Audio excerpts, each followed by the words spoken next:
Hi hello. ഞങ്ങളെ ഇന്നുള്ളത് പത്മനാഭപുരം പാലസിലാണേ. അപ്പോൾ കുഞ്ഞശ്ശയ്ക്ക് ഒരു കൊട്ടാരം കാണണമെന്ന് പറഞ്ഞു. അപ്പോൾ അങ്ങനെ അവൾ പറഞ്ഞപ്പോഴേക്ക് അവൾക്കൊരു കൊട്ടാരം കാണിക്കുകയാണെങ്കിൽ അതൊരു നല്ലൊരു സംഭവമായിരിക്കണം എന്ന് തോന്നിയത് കൊണ്ടാണ് ഒരു ദിവസം അവധി കിട്ടിയപ്പം ഞങ്ങൾ നേരെ പത്മനാഭപുരം കൊട്ടാരത്തിലേക്ക് വന്നത്. ഇത് നമ്മൾ സ്ഥിതി ചെയ്യുന്നത് തമിഴ്നാട്ടിലെ തക്കലയിലാണ്. തമിഴ്നാട്ടിലാണെങ്കിലും കേരള ഗവൺമെൻറ്റിൻ്റെ കീഴിലുള്ള ഒരു കൊട്ടാരമാണിത് കേട്ടോ. ശരിക്കും 300-ലധികം വർഷത്തെ പഴക്കവും പാരമ്പര്യവും ചരിത്രവും ഒക്കെ ഉറങ്ങിക്കിടക്കുന്ന, അതിനേക്കാൾ ഉപരിയായിട്ട് അതിൻ്റെ തനത് വാസ്തുവിദ്യ കൊണ്ട് ലോകം മുഴുവനുമുള്ള കലാപ്രേമികളെ ഇന്നും അത്ഭുതപ്പെടുത്തുന്ന ഒരു കൊട്ടാരമാണിത്. അതുകൊണ്ട് തന്നെ കുഞ്ഞശ്ശയ്ക്ക് ഒരു കൊട്ടാരം കാണിക്കുമ്പോൾ അതിൽ ഏറ്റവും ബെസ്റ്റ് നൽകണമെന്ന് തോന്നിയത് കൊണ്ടാണ് ഞങ്ങൾ ഇവിടേക്ക് പോകുന്നത്. ഇവിടെ വരുമ്പോൾ ഒരു എൻട്രി ഫീസ് ഉണ്ട്. 5 വയസ്സിന് താഴെയുള്ള കുട്ടികളാണെങ്കിൽ എൻട്രി ഫീസ് ഇല്ല കേട്ടോ, അത് അവർക്ക് ഫ്രീ ആണ്. പിന്നെ ഫോട്ടോ എടുക്കാനും വീഡിയോ എടുക്കാനും സെപ്പറേറ്റ് നമ്മൾ ഫീസ് അടയ്ക്കണം. എന്നാൽ മാത്രമേ നമുക്ക് ഇതിനുള്ളിൽ വീഡിയോ എടുക്കാൻ പറ്റത്തുള്ളൂ. ശരിക്കും ഈ ഒരു കൊട്ടാരത്തിൻ്റെ ചരിത്രത്തെക്കുറിച്ച് പറയുകയാണെങ്കിൽ 16-ാം നൂറ്റാണ്ടിൽ വേണാട് രാജവംശത്തിൻ്റെ തലസ്ഥാനമായാണ് ഇവിടം തിരഞ്ഞെടുക്കപ്പെട്ടത്. നിങ്ങൾക്കറിയുമോ എന്നറിയത്തില്ല, ഈ കൊട്ടാരം ആദ്യം അറിയപ്പെട്ടിരുന്നത് കൽക്കുളം കൊട്ടാരം എന്നാണ്. കൊട്ടാരം പണി കഴിപ്പിച്ചത് ഇരവിവർമ്മ കുലശേഖരൻ പെരുമാളിൻ്റെ കാലത്താണ്. 18-ാം നൂറ്റാണ്ടിൽ അനിഴം തിരുനാൾ മാർത്താണ്ഡവർമ്മ കൊട്ടാരം പുതുക്കി പണിതു. 1750 മാർത്താണ്ഡവർമ്മൻ രാജാവ് ഈ രാജ്യം ശ്രീ പത്മനാഭന് സമർപ്പിക്കുകയും പത്മനാഭദാസനായി ഭരണം തുടരുകയും ചെയ്തു. ഇതോടെയാണ് ഈ കൽക്കുളം കൊട്ടാരം പത്മനാഭപുരം കൊട്ടാരം എന്ന് മാറിയത്. രാജാവിൻ്റെ മന്ത്രശാല എന്നാണ് ഇത് അറിയപ്പെട്ടിരുന്നത്. ഇവിടെ രാജാവ് വന്നത്തെ ആൾക്കാരൊക്കെ ഈ മീറ്റിങ്ങിന് ഇരുന്ന രീതിയിൽ കസേരകളൊക്കെ അറേഞ്ച് ചെയ്തിട്ടുണ്ട്. പിന്നെ മേൽക്കൂര താങ്ങി നിർത്തുന്ന രീതിയിൽ തടികൾ സ്ഥാപിച്ചിരിക്കുന്നത്. അങ്ങനെയാണിത് നിർമ്മിച്ചിരിക്കുന്നത്. ഇത് രാജാവിൻ്റെ അന്നത്തെ രാജാക്കന്മാർ ഭയങ്കര ദാനധർമ്മികളാണ് എന്നാണ് പറയപ്പെട്ടിരുന്നത്. അപ്പോൾ അന്ന് ഏകദേശം 2000-ഓളം ആളുകൾക്ക് കൊട്ടാരത്തിൽ നിന്ന് ഭക്ഷണം നൽകിയിരുന്നു. അവർക്ക് ഇരുന്ന് കഴിക്കാൻ പാകത്തിനുള്ള വലിയ ഭക്ഷണശാലയാണ് ഇത്. ഇവിടെ ഏകദേശം 2000-ഓളം ആൾക്കാർ ഒരു നേരം ഇരുന്ന് ഭക്ഷണം കഴിച്ചിരുന്നു എന്നാണ് പറയപ്പെടുന്നത്.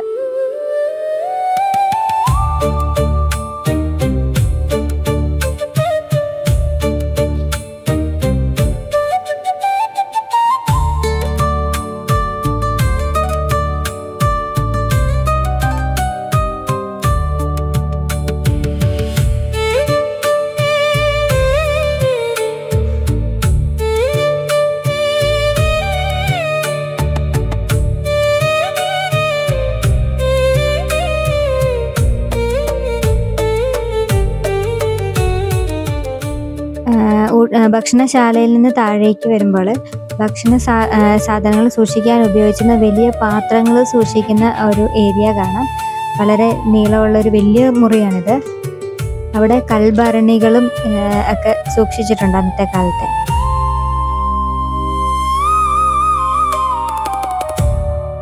ഇനി നമ്മൾ നേരെ പോകുന്നത് തായ് കൊട്ടാരത്തിലേക്കാണ്.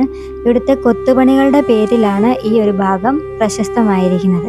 തന്നെയല്ല, ഇവിടെ നിന്ന് ഇങ്ങോട്ട് പോകുമ്പോൾ ഒരു 4-കെട്ടിൻ്റെ രീതിയിലുള്ളൊരു സ്ട്രക്ചർ കാണാം. ഒപ്പം തന്നെ അതിൻ്റെ ഇടതുവശത്തായിട്ട് ആ കയറി ചെന്ന് ഇച്ചിരി മാറിയായിട്ട് നമുക്ക് പണ്ടത്തെ രഹസ്യ അറയിലേക്ക്, മറ്റേ ആ ഒരു തുരങ്കത്തിലേക്കുള്ള ഒരു വാതിലും കൂടെ അവിടെ കാണാൻ പറ്റി. ഇനി നമ്മൾ നേരെ പോകുന്നത് രാജ്ഞിമാരൊക്കെ ഒരുങ്ങിയിരുന്ന അവരുടെ മേക്കപ്പ് മുറിയിലേക്കാണ്. അപ്പോൾ അവിടെ 2 വലിയ മിററുകൾ സ്ഥാപിച്ചിട്ടുണ്ട്. അപ്പം 2 കട്ടിലുകളും. ഈ ഭാഗത്തിരുന്നാണ് രാജ്ഞിമാർ ഒരുങ്ങിയിരുന്നത് എന്ന് പറയപ്പെടുന്നു. തുടർന്ന് അവിടുന്ന് നേരെ പോകുന്നത് രാജാവിൻ്റെ അമ്മയുടെ മുറിയിലേക്കാണ്. അവിടെ ഒരു കട്ടിലുണ്ട്. അതിനോട് ചേർന്ന് വിശാലമായൊരു ഹോളുണ്ട്. ഈ ഹോളിൻ്റെ അപ്പുറത്തായിട്ട് 2 വാതിലുകൾ, അതായത് 2 വശങ്ങളിലേക്ക് കാണാവുന്ന രീതിയിൽ ക്രമീകരിച്ചിട്ടുണ്ട്. അവിടുന്ന് നേരെ കയറി ചെല്ലുന്നത് രാജാവിൻ്റെ മുറിയിലേക്കാണ്. ഈ രാജാവിൻ്റെ മുറിക്ക് ഒരു പ്രത്യേകതയുണ്ട്. ഇവിടെ ഒരു വലിയ കട്ടിൽ സ്ഥാപിച്ചിട്ടുണ്ട്. അത് അദ്ദേഹത്തിൻ്റെ കട്ടിലാണ്, രാജാവിൻ്റെ കട്ടിലാണ്. ഈ കട്ടിൽ ഏകദേശം 60ഓളം ഔഷധ മരങ്ങളുടെ തടി കൊണ്ടാണ് നിർമ്മിച്ചിരിക്കുന്നതെന്നാണ് പറയപ്പെടുന്നത്. ഇതാണ് ആ കട്ടിൽ. ഈ കട്ടിലിൻ്റെ തടിയാണ് 60ഓളം മരങ്ങളുടെ തടി കൊണ്ട് നിർമ്മിച്ചിരിക്കുന്നത്. തന്നെയുമല്ല, ഇതിൻ്റെ മുകൾ ഭാഗത്ത് തടിപ്പണികളുമെല്ലാം വളരെ പ്രത്യേകതകൾ നിറഞ്ഞതാണ്. ഇവിടെ നിന്ന് മുകളിലേക്ക് കയറുമ്പോഴാണ് രാജാവിൻ്റെ മെഡിറ്റേഷൻ ഹാളും പൂജാമുറിയും ഉള്ളത്. ഈ മുകൾ ഭാഗത്തേക്ക് നമുക്ക് കയറാൻ പറ്റില്ല, കാരണം കാലപ്പഴക്കം കൊണ്ട് വരുന്ന ആളുകളുടെ ഭാരം താങ്ങാൻ കഴിയാത്തത് കൊണ്ട് ആ ഭാഗം അടച്ചിരിക്കുകയാണ്.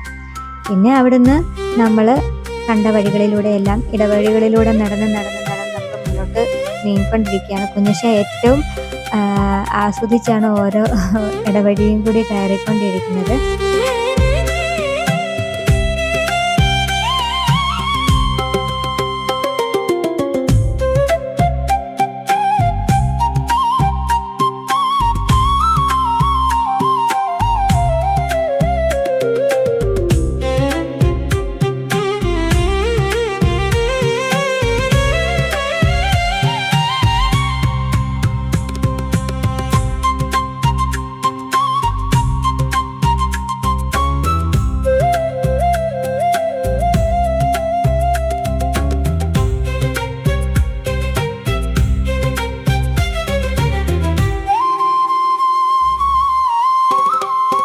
ഈ മുകളിലേക്ക് കയറുന്ന സ്റ്റെയറുകൾ ഭയങ്കര രസമാണ്. കുഞ്ഞശ്ശിയാണ് ഏറ്റവും അത് എൻജോയ് ചെയ്ത് കയറിക്കൊണ്ടിരുന്നത്. കാരണം അവളെ സംബന്ധിച്ചിടത്തോളം അവൾ എഴഞ്ഞും വലിഞ്ഞും ഒക്കെയാണ് ഈ ഒരു പടികളിൽ കൂടി കയറിക്കൊണ്ടിരുന്നത്.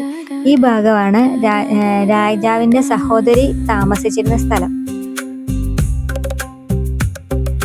ഈ ഒരു നടുമുറ്റത്തിന് ചുറ്റിലായി 4 മുറികളാണുള്ളത്. ഈ 4 മുറികൾക്കും ഓരോ കിളിവാതിലുകളുണ്ട്. ഇവിടം കൊണ്ട് രാജ്ഞിയുടെ അതായത് സഹോദരിയുടെ ഏരിയ കഴിയുകയാണ്. ഇവിടുന്ന് അപ്പുറത്തേക്ക് രാജാവിൻ്റെ സ്ഥലമാണ്. എൽസക്കുട്ടൻ രാജാവിൻ്റെ സ്ഥലത്തേക്ക് പ്രവേശിച്ചു.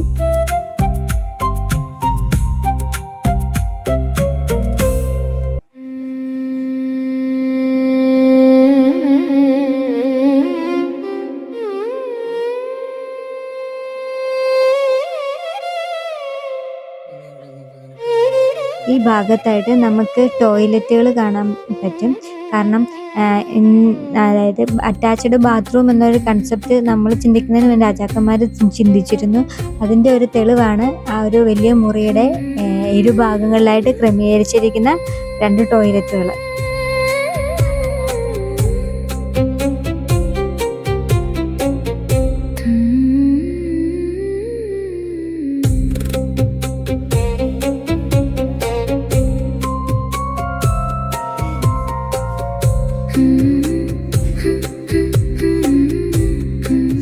ഇവിടെ നിന്ന് നമ്മൾ നേരെ വരുന്നത് രാജാവിൻ്റെ പൂജാമുറിയും ഒരു മെഡിറ്റേഷൻ ഹാളും ഒക്കെ പുറത്തുനിന്ന് കാണാൻ പറ്റുന്ന ഒരു സ്ഥലത്തേക്കാണ്.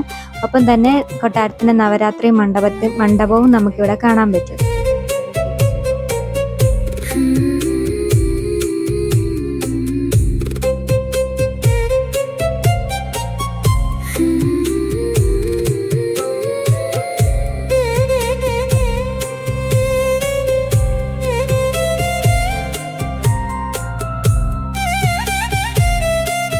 അങ്ങനെ ദൂരെയായിട്ട് പശ്ചിമഘട്ട മലനിരകൾ കാണാൻ പറ്റും.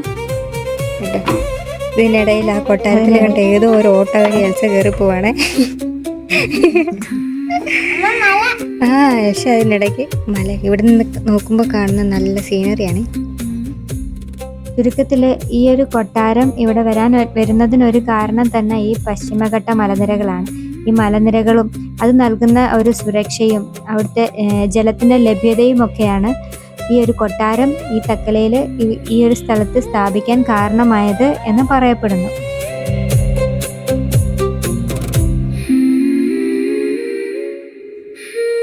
ഇതാണ് അമ്പാരിമുഖപ്പ് എന്ന് പറയുന്ന സ്ഥലം.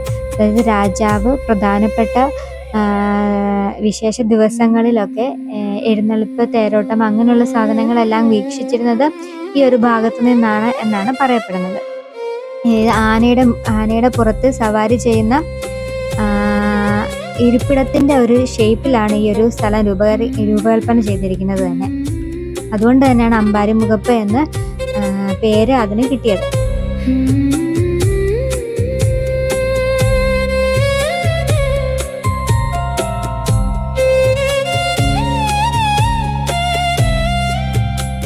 വളരെ വിശാലമായ ഒരു റൂമാണ്. ഇവിടെ രാജാക്കന്മാരുടെ ഭരണകാലത്തുണ്ടായ പ്രധാനപ്പെട്ട സംഭവങ്ങളുടെ എല്ലാം പെയിൻറ്റിങ്ങുകൾ ഇവിടെ ഉണ്ട്. അതിനല്ലേ ഈ ഒരു മുറി നമുക്ക് പരിചിതമായിരിക്കും. കാരണം മണിച്ചിത്രത്താഴ് എന്ന ചിത്രത്തിൽ മോഹൻലാലും സുരേഷ് ഗോപിയും കൂടെ സംസാരിക്കുന്നൊക്കെ ഈ ഒരു ഭാഗത്തു നിന്നാണ്. ഇതാണ് ധർമ്മരാജാവ്, ഏറ്റവും അവസാനത്തെ രാജാവ്.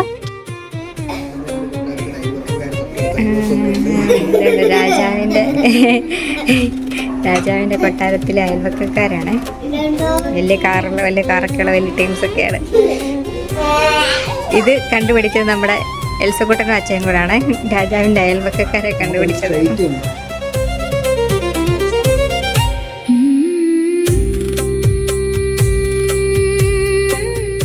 അതിനിടയിൽ നടന്ന് തമ്പുരാനും തമ്പുരാട്ടിയും വേണ്ടിയിരിക്കുന്നു. കൊച്ചു തമ്പുരാട്ടി ക്ഷീണിച്ചു. അപ്പൻ തമ്പുരാൻ കൊച്ചു തമ്പുരാട്ടിയെ ട്രെയിൻ ചെയ്തോണ്ടിരിക്കുകയായിരുന്നു.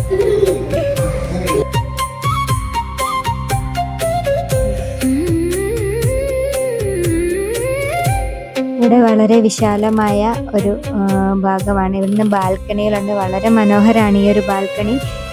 പുറത്തെ കാഴ്ചകളെല്ലാം വളരെ മനോഹരമായി കാണാൻ തന്നെയല്ല, വായുസഞ്ചാരം ഈസിയാക്കാനും ഈ ബാൽക്കണികൾ വളരെ പ്രധാനപ്പെട്ട ഒരു സ്ഥാനം വഹിച്ചിരുന്നു.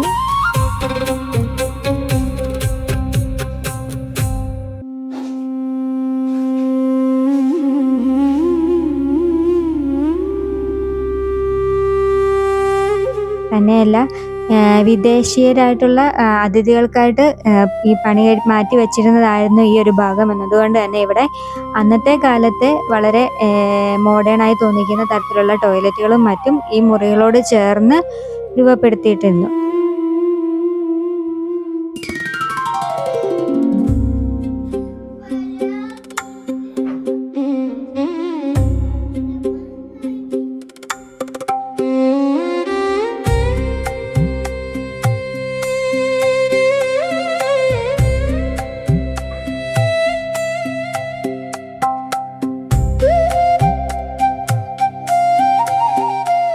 ഈ കൊട്ടാരത്തിന് ചുറ്റുമുള്ള ലാൻഡ്സ്കേപ്പ് എന്ന് പറഞ്ഞു കഴിഞ്ഞാൽ നമുക്ക് ഭയങ്കര മനോഹരമാണ്.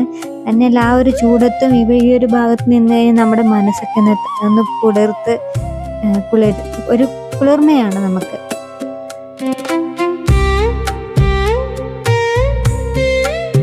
അത്രയും മനോഹരമായിട്ടാണ് ഇതിൻ്റെ ഒരു പൂന്തോട്ടവും ആ ചുറ്റുഭാഗങ്ങളും എല്ലാം കീപ്പ് ചെയ്ത് പോരുന്നത്.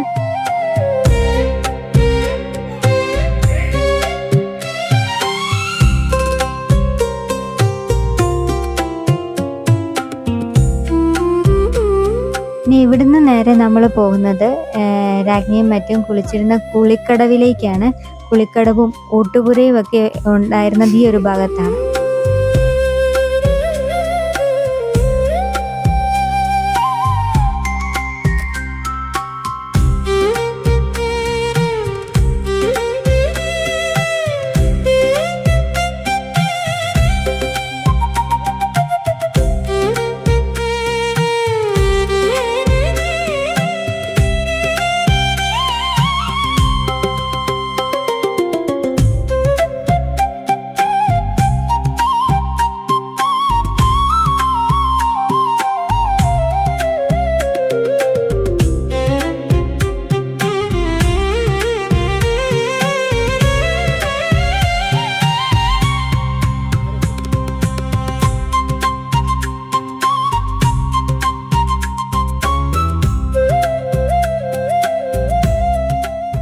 കിച്ചണിലോട്ടാണ് ഇനി നമ്മൾ പോകുന്നത്. രാജാവിനൊക്കെ പണ്ട് ഫുഡ് ഉണ്ടാക്കിക്കൊണ്ടിരുന്ന കിച്ചൺ കാണാം നമുക്ക്. കമോൺ, യശയ്ക്ക് ചോറ് സാമ്പാറും കിച്ചണിലുണ്ടോയെന്ന് പോയി ചോദിച്ചിട്ട് വരും നമുക്ക്.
ഇതാണ് കൊട്ടാരത്തിൻ്റെ നവരാത്രി മണ്ഡപം.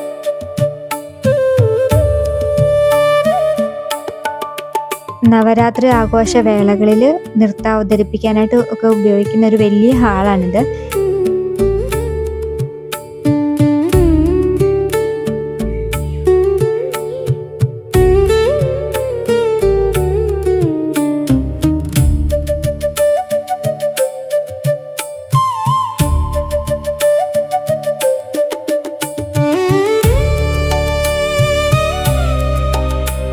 വിവിധ നൃത്തരൂപത്തിലുള്ള മനുഷ്യരൂപങ്ങൾ കൊണ്ടാണ് ഇതിൻ്റെ ഓരോ കൽത്തൂണുകളും അലങ്കരിച്ചിരിക്കുന്നത്.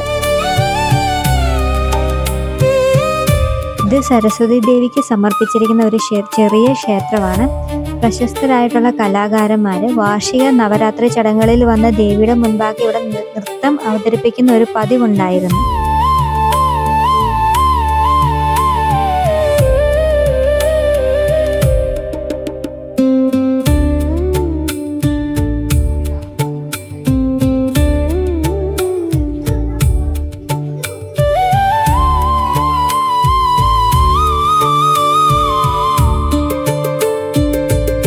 ഈ സ്ഥലം നമുക്കെല്ലാവർക്കും പരിചയമായിരിക്കും. കാരണം മണിച്ചിത്രത്താഴിൽ ശോഭന ഒരു ലാസ്റ്റ് നൃത്തം അവതരിപ്പിക്കുന്നത് ഈ ഒരു ഹാളിൽ വെച്ചാണ്, ഷൂട്ട് ചെയ്തിരിച്ചിരിക്കുന്നത് ഈ ഒരു ഹാളിൽ വെച്ചാണ്. ഇവിടെ നൃത്തങ്ങളൊക്കെ അന്ന് നടന്നിരുന്ന സ്ഥലമാണ്.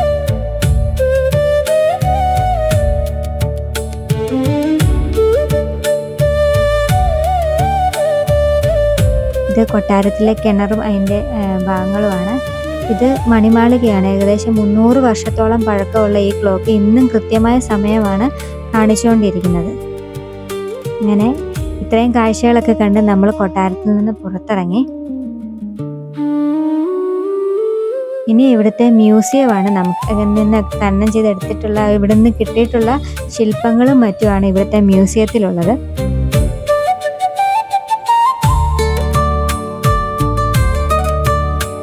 കൊട്ടാരം സന്ദർശിക്കാൻ വരുന്ന ആൾക്കാരുടെ ശ്രദ്ധയിലേക്കായിട്ട് 2-3 കാര്യങ്ങൾ പറയുകയാണ്. ഒന്ന്, 1 മണി തൊട്ട് 2 മണി വരെ ഇവിടെ ലഞ്ച് ബ്രേക്കാണ്. അപ്പോൾ ആ സമയത്ത് നമുക്ക് ഇവിടെ കയറാൻ പറ്റില്ല. അപ്പോൾ ഒന്നെങ്കിൽ നിങ്ങൾ രാവിലെ വരിക, അല്ലെങ്കിൽ ഈ 2 മണിക്ക് ശേഷമുള്ള സമയം വരിക. കാരണം അല്ലെങ്കിൽ ഈ 1 മണിക്കൂർ നിങ്ങളിവിടെ കംപ്ലീറ്റ്ലി പോസ്റ്റ് ആയിരിക്കും. പിന്നെ രണ്ടാമത്തെ കാര്യം എന്ന് പറഞ്ഞാൽ നമുക്കിവിടെ ഇവിടെ പാർക്കിങ്ങിനായിട്ട് പ്രത്യേകിച്ച് ഒരു ഏരിയ ഒന്നുമില്ല. ആ റോഡ് സൈഡിൽ എവിടെയെങ്കിലും പാർക്ക് ചെയ്യാന്നുള്ളതേ ഉള്ളൂ.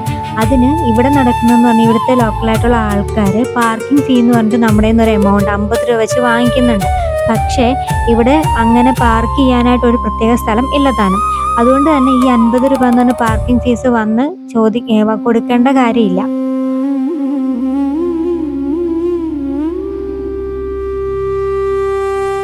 മാക്സിമം റൂട്ട് മാപ്പൊക്കെ കറക്റ്റാണ് ഗൂഗിൾ മാപ്പ് കാണിക്കുന്നത്. അത് നോക്കി ഈ കൊട്ടാരത്തിൻ്റെ അടുത്തേക്ക് വരിക. പിന്നെ അവിടെ നിന്ന് ഒരു ചെറിയൊരു നടവഴിയുണ്ട്. ആ വഴി കയറിയാണ് നമ്മൾ വരിക. അങ്ങോട്ടേക്ക് വണ്ടി വരില്ല. ആ വഴി നേരെ ഇങ്ങനെ പോരുക. നിങ്ങൾക്ക് കൊട്ടാരത്തിലെത്താം. ഈ ഇടയ്ക്ക് വഴി നമുക്ക് കൺഫ്യൂഷൻ ചോദിക്കാൻ വേണ്ടി ഈ കൊട്ടാരത്തിനടുത്ത് നിർത്തുമ്പോഴാണ് മെയിനായിട്ട് ഇവർ ഈ പാർക്കിംഗ് ഫീസ് എന്ന് പറഞ്ഞിട്ട് നമ്മുടെ കയ്യിൽ നിന്ന് വാങ്ങിക്കുന്നത്.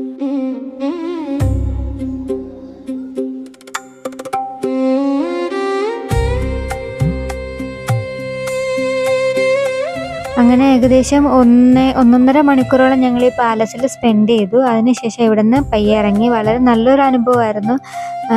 കാരണം കുഞ്ഞശ്ശേക്ക് അവിടുത്തെ ചരിത്രമൊന്നും മനസ്സിലായില്ല. ആ പടിക്കെട്ടുകളും അവിടുത്തെ ഓരോരോ സാധനങ്ങളൊക്കെ കണ്ടപ്പോൾ ഇഷ്ടപ്പെട്ടു. ഇതിൻ്റെ ആഫ്റ്റർ എഫക്റ്റ് ഇനി വീട്ടിൽ വന്നിട്ട് അറിയാം കേട്ടോ. കാരണം ഇവളെയും കൊണ്ട് ഓരോ യാത്രകൾ പോകുമ്പോഴും അതിൽ നിന്ന് അവൾക്ക് കിട്ടിയ കാര്യങ്ങൾ എന്താണോ അത് വീട്ടിൽ വന്നിട്ട് വേറെ ഓരോ സാഹചര്യങ്ങളിലേക്ക് അത് അവൾ അപ്ലൈ ചെയ്യുന്നതായിട്ട് കണ്ടിട്ടുണ്ട്. അപ്പോൾ എന്തായാലും കൂടുതൽ വിശേഷങ്ങളുമായി വീണ്ടും കാണാം. അപ്പം ബൈ.